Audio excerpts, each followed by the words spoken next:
Halo, Assalamualaikum warahmatullahi wabarakatuh.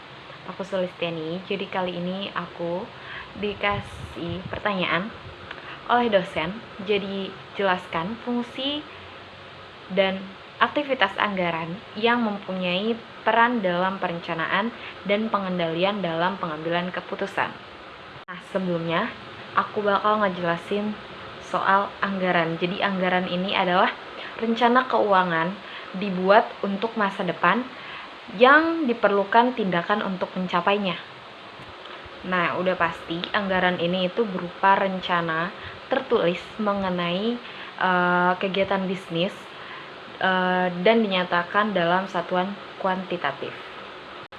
Nah, udah pasti semua bisnis ataupun kegiatan yang ada di suatu perusahaan itu berhubungan dengan keuangan dan itu memerlukan anggaran untuk perencanaan dan pengendalian aktivitas yang dilakukan. Oke. Nah, sekarang tentang perencanaan dan pengendalian. Kedua hal itu sangat penting di dalam perusahaan. Nah, perencanaan dan pengendalian ini memiliki keterkaitan satu sama lain. Nah, jadi perencanaan ini adalah pandangan soal yang orientasi ke dalam keadaan yang akan datang. Jadi kita nih dalam perencanaan ini kita bisa lihat apa yang harus kita lakukan gitu untuk mencapai tujuan-tujuan yang sudah ditetapkan sebelumnya. Nah, yang selanjutnya pengendalian. Nah, pengendalian ini kebalikannya dari perencanaan. Pengendalian itu lebih melihat keadaan sebelumnya. Nah, jadi kita melihat keadaan sebelumnya itu seperti apa.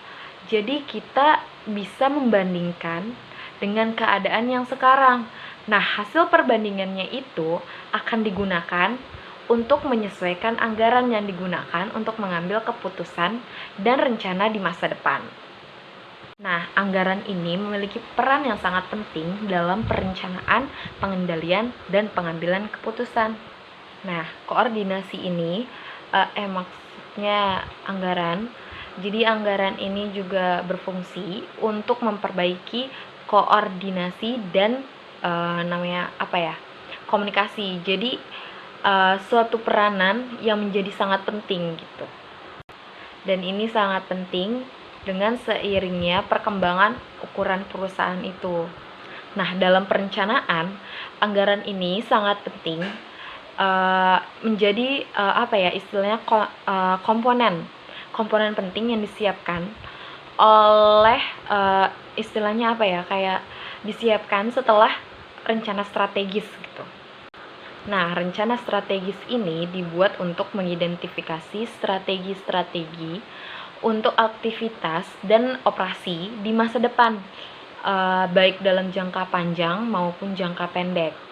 Maka dari tujuan rencana strategis ini tersebut dapat menjadi dapat disusun dasar anggaran.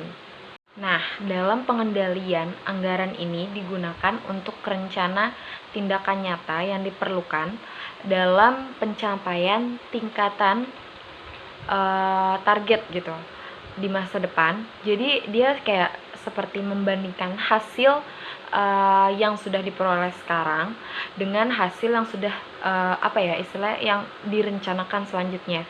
Jadi kalau misalkan ada perbedaan, itu bisa menjadi umpan balik yang menunjukkan situasinya di luar kendali gitu.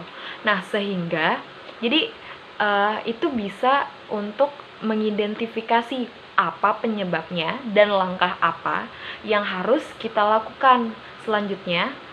Jadi itu untuk memperbaiki situasinya gitu.